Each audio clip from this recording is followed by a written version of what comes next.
We create jobs and make entrepreneurial dreams come true. ACE, a nonprofit community lender, specializes in small business loans coupled with business advisory services. ACE has loaned more than $39 million, helped over 725 business owners fulfill their dreams, and ACE has helped its clients create or retain more than 6,200 jobs. These are the stories of those businesses we've helped reach success and claim their American dream. Welcome to ACE's Best Stories. I'm your host, Eric Holtzcott.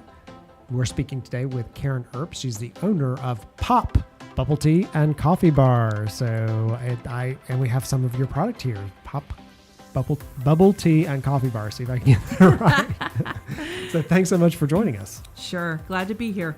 So I know just enough about, a lot about coffee. So I'm good with that. Just enough about bubble tea to be dangerous. Okay. So tell us about Pop Bubble Tea and Coffee Bar. Okay. Pop Bubble Tea, if you don't know what bubble tea is, it's a tea that started over 30 years ago in Asia. Okay. Started out, there's a traditional bubble tea. It's made with either a base of green tea or black tea, and then you add tapioca pearls to the bottom of that cup. And the tapioca pearls are chewy and gummy. You have to really like that consistency to like a traditional bubble tea, which you'll find served in some Asian restaurants currently serve it. But over the years, it's evolved to being into a fun drink. And we serve the traditional, but we also serve the fun bubble tea, and that's what really sells. A fun bubble tea is the same concept of a base of green or black tea. Your black tea is going to be stronger. The green tea is a little less strong in terms of a tea taste. What we do then is we take either the base of the green or the black. We add a flavoring to it, and that is totally up to the customer what flavor you like. I'll say, for instance, you like strawberry. So we'll add strawberry flavoring to it, and it's a fruit puree syrup that goes into the cup, and you shake it up. And before you put it into the cup that you serve to the customer, you put these little pearls in the bottom, and they look just like a pearl necklace. And there's multiple flavors of them, and I'm going to say you like kiwi. So we'll put a scoop of kiwi pearls in the bottom. You put your straw in, and there is a science to the straw as well, so that you get the most out of your bubble tea.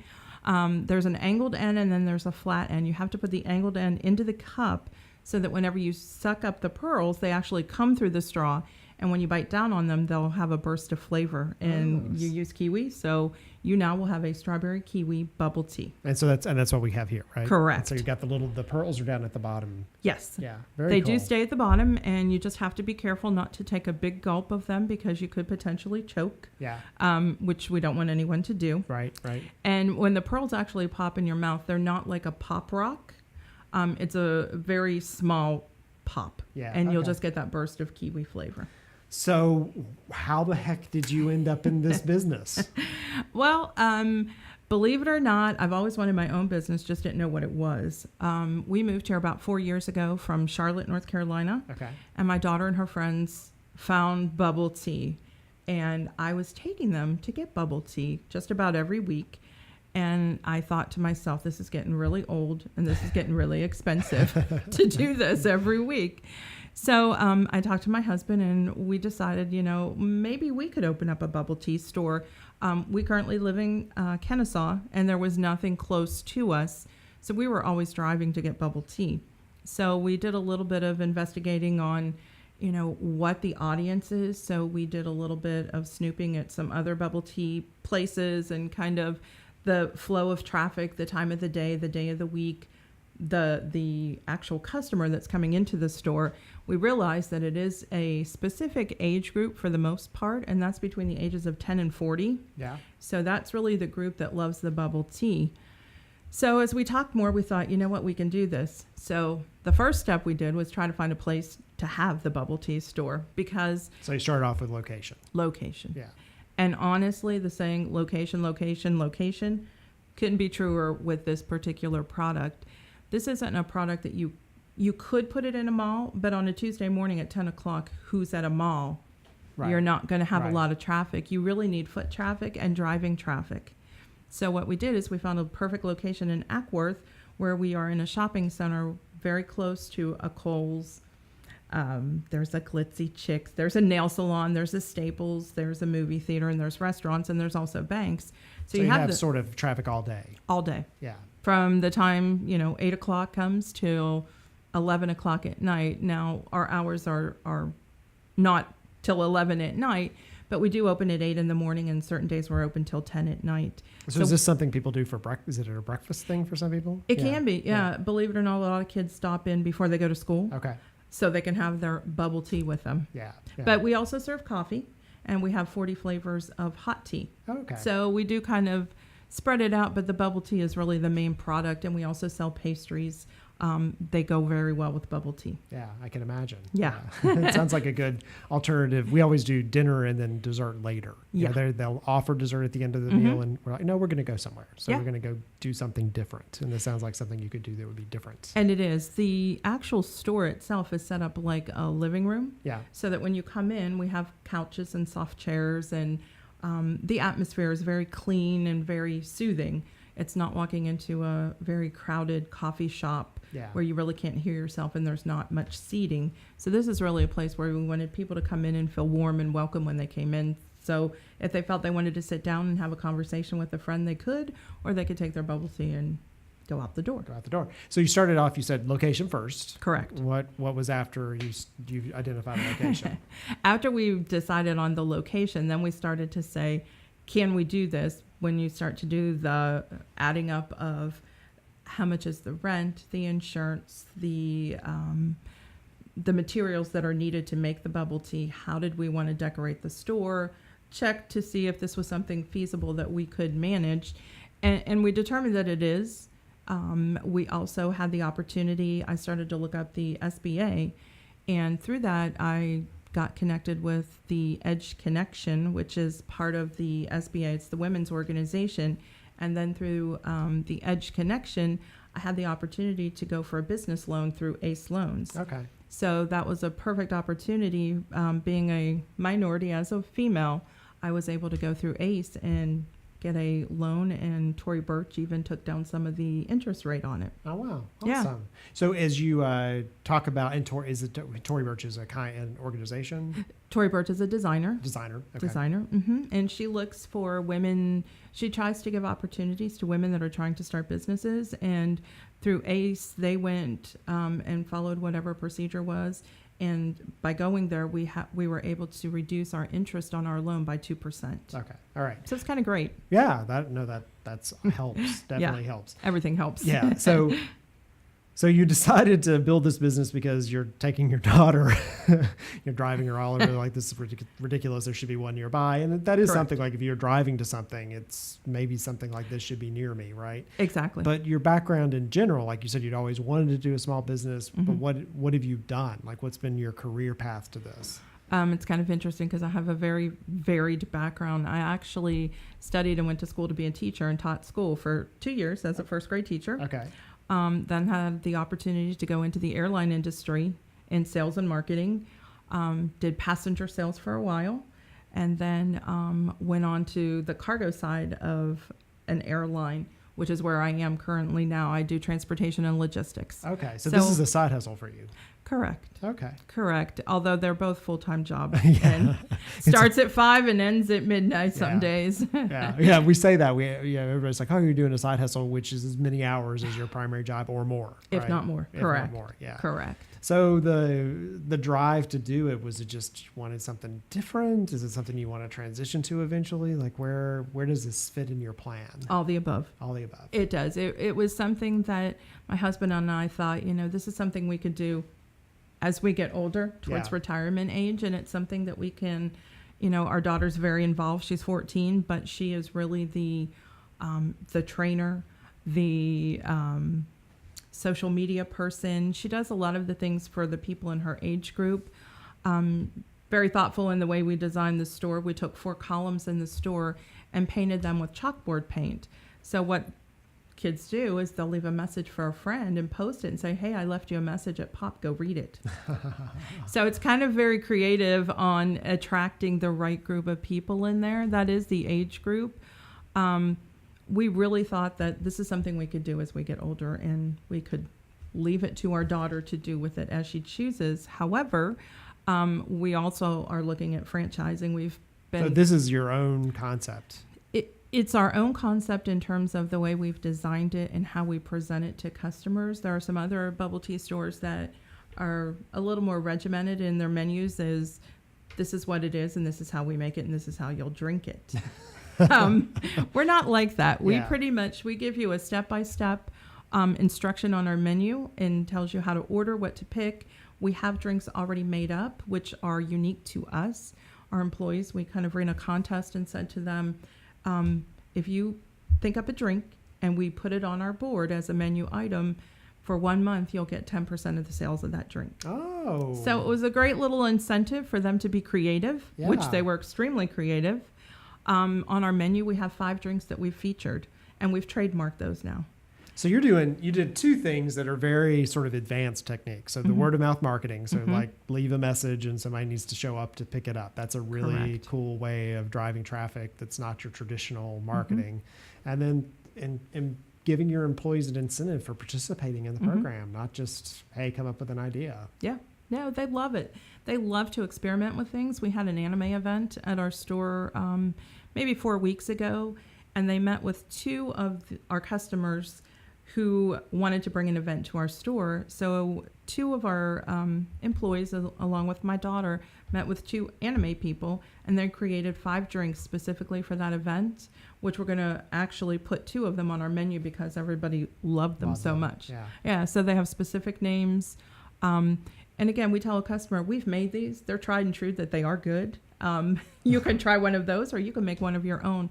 We're really very, very flexible in terms of whatever the customer wants is what we're going to do for them. Yeah, and people like that sort of either having the pre-made or preset menu. Yeah, right. Or being able to say, this is how I want to customize it and make it look. And the concept of doing something temporary and seeing if it sells. Because if it sells, then it should come to the permanent menu. If it doesn't, then maybe not such a good idea, right? Exactly. And that was our whole thought behind it too, is you can get the basics and you can make a strawberry and sweet cream drink, but can you make something else with strawberries and sweet cream and add something? And we had one drink in particular that's really been a hit with kids, and it's called our T&T drink. It is one that we put Pop Rocks actually in the drink. Oh, okay. So what it is, you get your regular bubble tea, and then we put the Pop Rocks in it and they last about 10 minutes in the drink. So when you're actually drinking it, you have the pop of the pearls and then the pop of the Pop Rocks going off. How did you know what to get? Some of it was already, there are recipes out there to use, and we've tried those. For the most part, it becomes a personal taste to each person. Some people like them sweeter. Some people like them where they can taste the tea more. And we create our drinks that way. We put the base of the green or the black tea in. The only sugar you're going to get to it is what comes in the flavoring of the tea, as well as the pearls. And we may put a tiny bit of liquid sugar in it, and we give it to the customer and ask them, if this is not sweet enough for you, we will add additional sugar. They can control the actual taste of the tea. Yeah. If they want to taste more of the tea, we can put less of the flavoring in. And that too makes it to what they actually like. Yeah, and from just even suppliers, was it easy to determine suppliers for the ingredients, or was that? It was because of my daughter and her friends who have had bubble tea, and they knew exactly what they liked because that's what another store was using. Okay. Yeah, and there are only so many of them out there. It's not a product that you can just go to a Walmart and pick them up. You actually have to order them. They come out of California, is where our distributor gets them. They have a distributor location in South Carolina, which the distributor picks up there, and then they deliver to us. And probably your background in logistics helped a little with that. A lot. A little bit with that. So when we get back, I want to talk a little bit about like opening the store, getting the word out, like what did that look like, and what are some of the things that maybe you've learned as challenges you didn't expect, and maybe things that went a little better. So back in just a second, you're listening to Ace's Best Story. I'm your host, Eric Holtzclaw. We're talking with Karen Earp. She's the owner of Pop Bubble Tea and Coffee Bar. We'll be back in just a minute.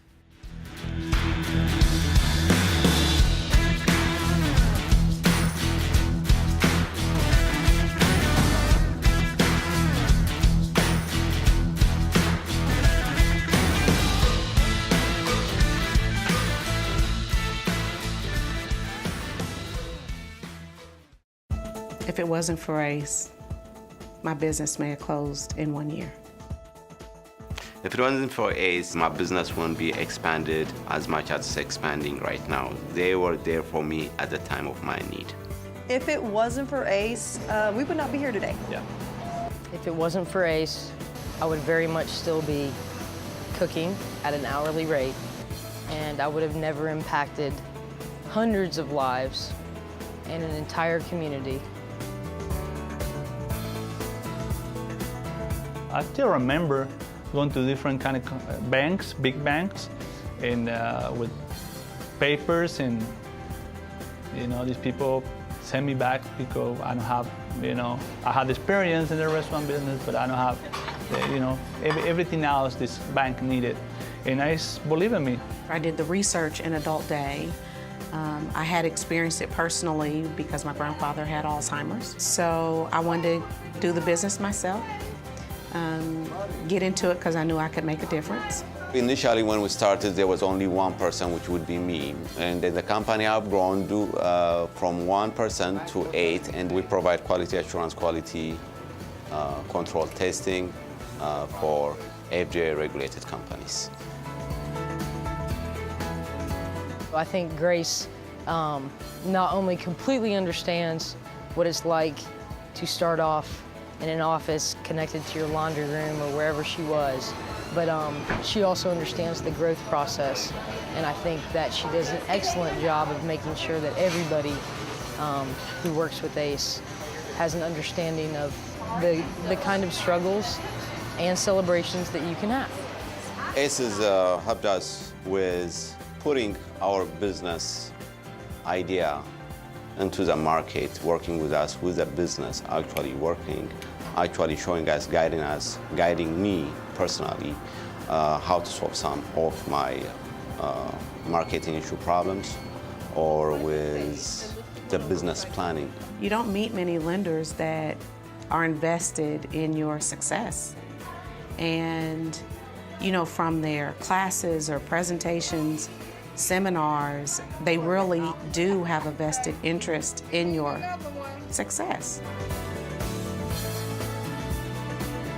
The best advice I can do to small business owners is follow your dreams. Always follow your dreams. Follow your heart. Have a plan. Just because you have a passion for it doesn't mean that you can start a good business.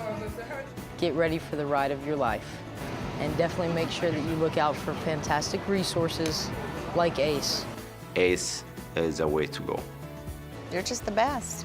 I really are.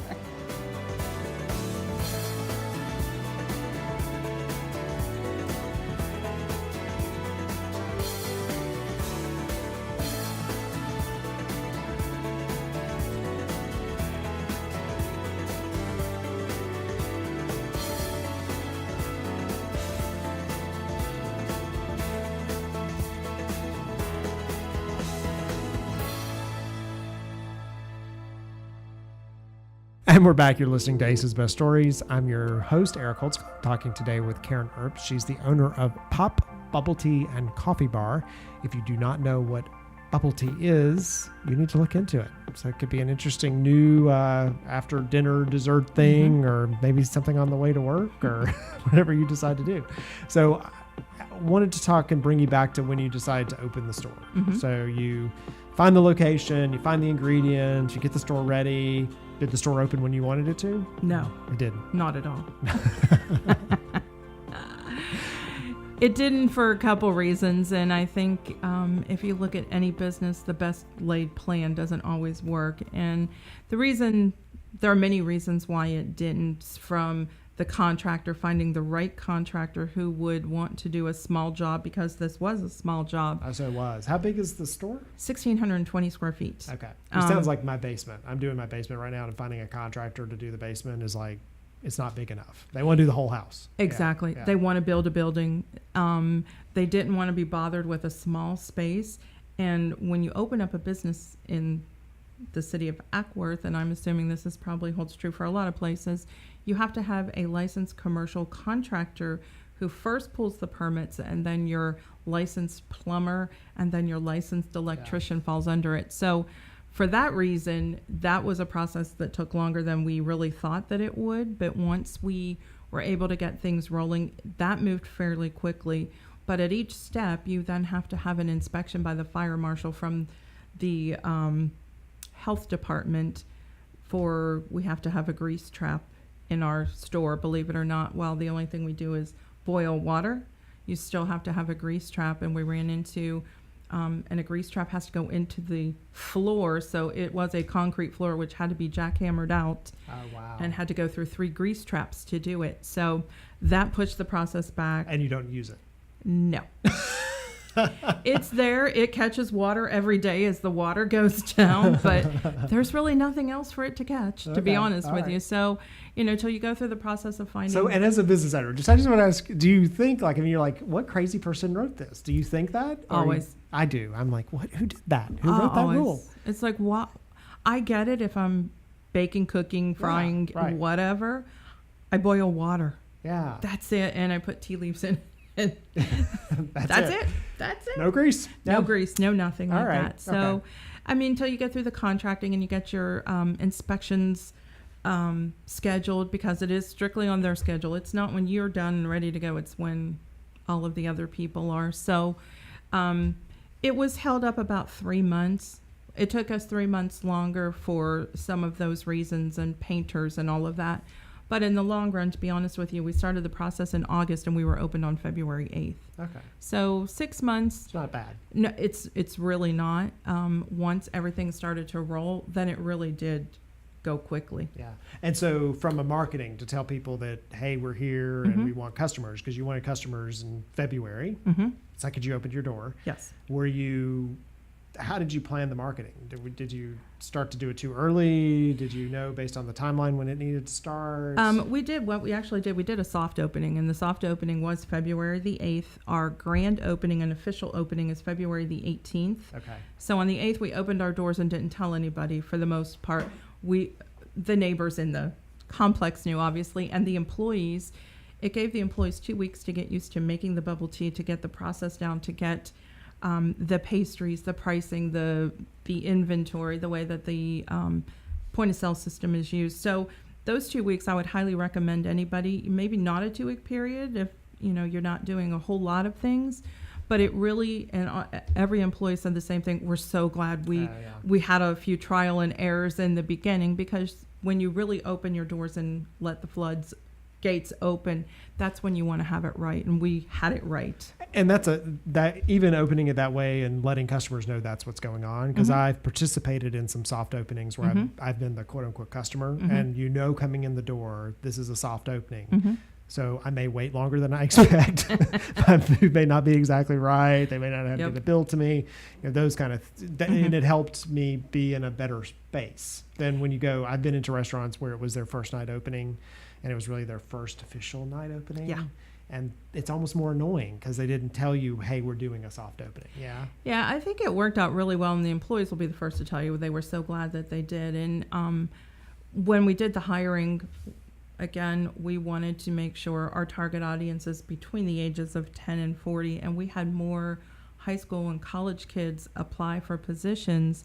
And we have 15 employees, and the 15 we have all been with us since day one. That's awesome. It really is. It's sort of unheard of in your space.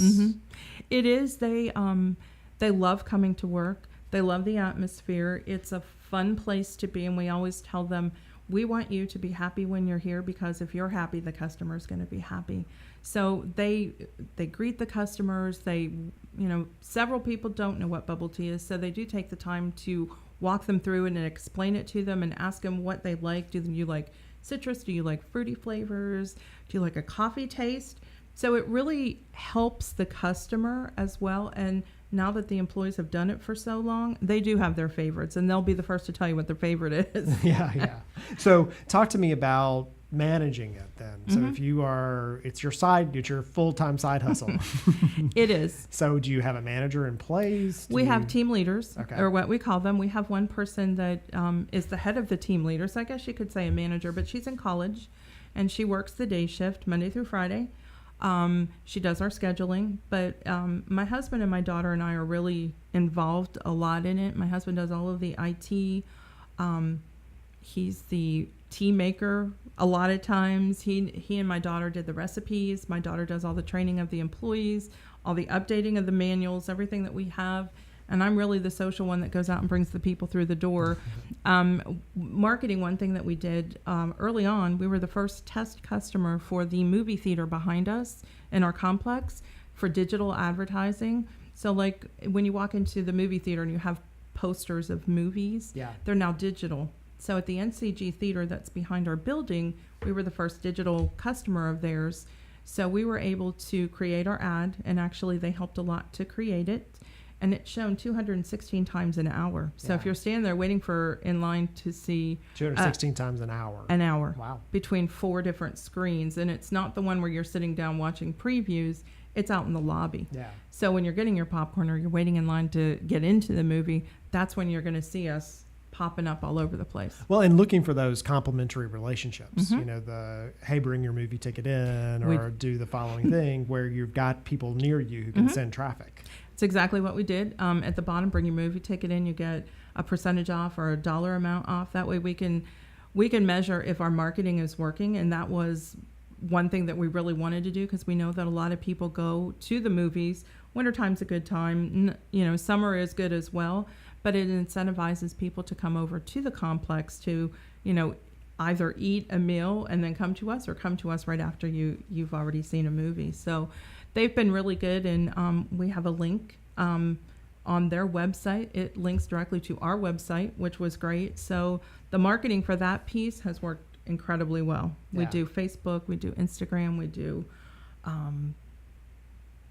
Snapchat, kind of all that stuff that I don't do a whole lot on. That's my daughter's job. Well, it's good you've got her in that demographic. And, absolutely. And your customers, I'm sure, are helpful with that too. Extremely. Yeah, extremely. So talking about, and that's an important lesson for anyone building a business. How do you not heavy lift all the marketing yourself? And I see many businesses who just think they do it themselves. And it's like, well, find some partnerships or some ways that they need content. They need they don't do the exact same thing you do. So that was really smart. It sounds like employees weren't a bad, terrible, horrible thing for you, which is good. So what's been more of a challenge than you expected? Other than having to have a grease trap, which I still think we need to look into. We need to write some sternly written letters. Yeah, you do. You do. And I'll be the first to agree with you. I think the challenge for us right now is just getting out more than what we're already out. We believe that the schools all know about us. We support the schools. We are going to be serving bubble tea at my daughter's school at the football games. So it really is an educational process. When I went to work one day and started to tell people that I had this business, nobody knew what bubble tea was. It really is something that you have to educate people on. And once they come in, they might not get it the first time, but once they start to drink it, our business, about 92% of it is repeat. Which is crazy, because you're relying on your very close friends and neighbors to support your business, and they really are. Yeah, 92%. Yeah, and then repeat customers is the most important thing for any kind of food restaurant space. It is looking for that person that shows up, which is why I talk about there's a place near here. It's a pizza place, and the guy there knew my wife and I like the second time we came in, and that was. And now we feel like we need to go at least once a week, right? Like, he's going to miss us. We're not there, right? And there's other pizza places we could choose, but it's true. And a lot of our employees know people by name, know what their drink is when they come in. They don't even have to ask anymore. Yeah. They just say strawberries and sweet cream, and they just ring it up. Yeah. So it's actually great, because even though we have 15 employees, they're almost all like brothers and sisters. They really get along really well. We have high school and college kids working there. So it really is one big happy family. Well, it sounds like a fun job. It is fun. So future. Yes. Where are you headed? We would like to expand, whether it be ourselves opening up additional pop bubble tea stores or franchising. We're looking at that as well. We've had a couple people approach us asking if we are interested in franchising, and that they would be interested in purchasing one, as well as getting it more even out of the state of Georgia. We have had, obviously, people come in from other states and said, We absolutely need one of these. I would be there every day. We had a woman come in from Maryland, and she bought 4 drinks. She was driving back to Maryland so that she could pace herself and have the 4 for the ride. Go figure, but who am I to say not to? You're like, Okay. I will take your 4-drink order very happily. I did, and we explained to her, don't put the ice in until you're ready to drink it because you're going to dilute the drink. The pearls won't melt, so that's not an issue with them staying in a cup for, even overnight. But the ice obviously will eventually melt, so we told her, pace herself. Keep your ice here when you're done with one, and you really want to start another one, put some more ice in and shake it up, and you'll be good to go. Well, very nice. It's a great story. Yeah. Wonder how long it'll just be a side hustle. I don't know. I'm hoping no more than about 3 years. Yeah. I'm giving myself about 3 years. That's the term of our lease. And after that 3 years, it's then the decision is made, do we continue on either ourselves or we look at the franchising route and go help other people open them. Well, very cool. Well, thanks for educating us on something new. Appreciate it. You're welcome. Yeah, so we've been talking today with Karen Earp. She's the owner of Pop Bubble Tea and Coffee Bar. And you've been listening to Ace's Best Stories. I'm your host, Eric Holtzclaw. Make sure you tune in every week for a new story about how you can start your own entrepreneurial journey.